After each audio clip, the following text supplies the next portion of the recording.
My name is Ray Mason. I'm a family man. I've been married 66 years now this past February. I have 2 children. They had 5 grandchildren for us. We now have 4 great-grandchildren. 2 born, 2 in the womb. And I can't imagine if my children, my grandchildren, had said, no, we don't want these children. We don't need these children right now. The world's so much in turmoil. Why bring more people into it? They are a blessing to their parents, even if they think they might not be. Every great person was born. God is a providence of all things.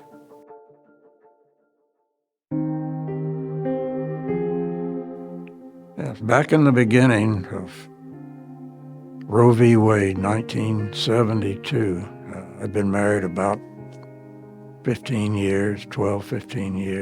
And at the same time, I was growing in my Christian faith, and I'd been introduced to Francis Schaeffer, both personally at a conference and through his books. And abortion was one of the issues. It was the issue of the day, and he took it on pretty strongly. And he had some strong things to say about abortion, that it was not a casual procedure, that it was very serious, and you're ending a life, and it isn't something you should do carelessly or ignorantly. And I thought, all of these babies that are being aborted now, even after the first year, I think they had somebody planted flags, one for each child that was aborted that first year, and it's just unbelievable, the number. The magnitude of that on a society is a price we can't afford to pay. It's a horrible thing.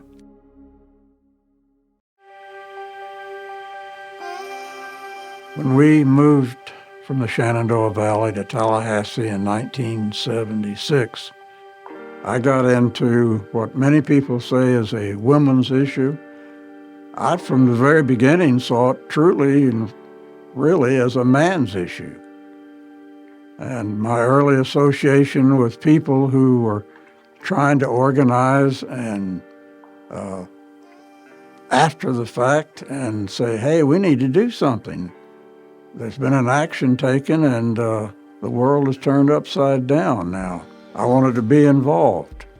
I've always been an ardent reader of the daily newspaper. The editorial page was always the first thing I looked at. And there I started seeing the letters of 2 ladies here in Tallahassee that were writing about the evil of abortion and what it meant to people, what it should mean to people. But they apparently galvanized enough people that I was notified about a meeting Northwood Mall. People who would like to, I think they even specified men who are interested in doing something about this.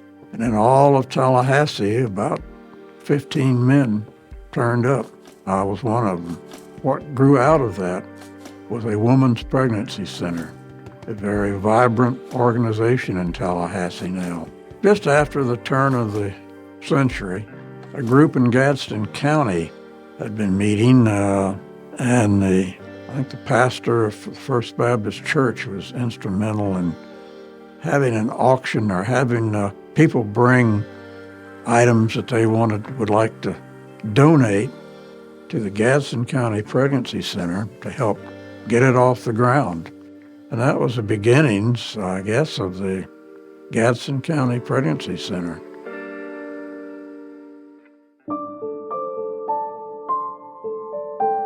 I think perhaps when finally the dust settled and men decided, here's what we should do. We should have counseling for women who are pregnant and considering an abortion. One time I had a little model of I think it was an 11-week-old fetus. It was encased in a little plastic capsule like it was floating in the womb. And people did come by the office. Sometimes they'd stick their head in when they saw it. But I had one lady come in one time, wanted to confront me with this thing, but she said, "You can't have that out on display." And I said, "What do you mean? Why?"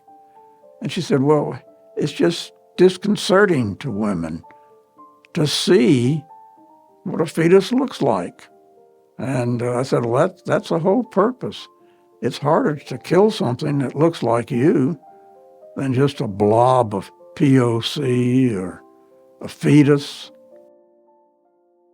This little gold lapel pin is of the perfectly formed feet of an 11-week-old fetus, baby child in the womb, 5 toes on each foot, very plainly detailed out at 11 weeks. That is a child. That is a human child with a heartbeat.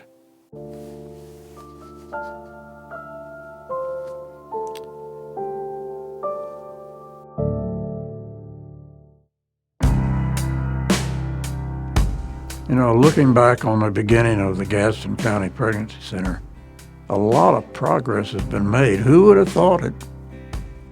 I guess we never had more than, 50 people, maybe at one time, but we opened another clinic in Quincy under the same banner. We're doing great things here in Gadsden County, and the Gadsden men need to get involved. Be on the lookout for an opportunity to lend your presence, your strength, your thoughts, your wisdom to an organization like the Pregnancy Center. When they have a call, we're having a prayer meeting, go to it. I just think that men have a part and ought to give their thoughts and direction to it. And there is counseling that probably should be done with the men involved in this decision of, is my wife, my girlfriend, my significant other, should she have this abortion? We talk about men being involved. Well, in the beginning, before there was woman, Adam was given very specific tasks. He was put in charge of all that God had made. And in the New Testament, in Ephesians, Paul lays out each part of humanity, the wife, the family, the man, what their responsibilities are. And again, it's the man who is the leader. I think the church woefully let the people let their flock down. For help for these women, for families that were facing a decision, they felt like they couldn't handle another child, and that this was a way to escape and to overcome that problem. There just was no discussion about it. Now that the court has overturned Roe v. Wade, it needs to rethink, I think, the whole issue of their responsibility. On this issue of exception, allowing abortions for rape and incest, I know they're difficult, but no one is born by accident, and no one is born without a purpose. Every birth is meant for a purpose. Every birth is a gift of God. To the woman facing a difficult decision about her pregnancy, I would say, you have the image of God on you, and you have the image of God in you.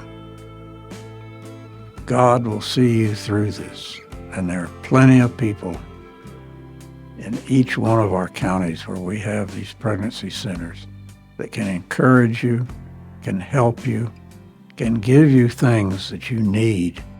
And men especially, you're responsible for everything that happens around you, whether you did it or not.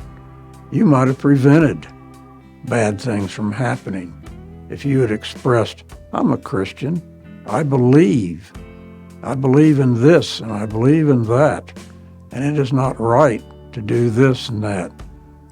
God has spoken, He spoke volumes. We have a Bible, and it is full of what men can do and should do. You should be alert and alive.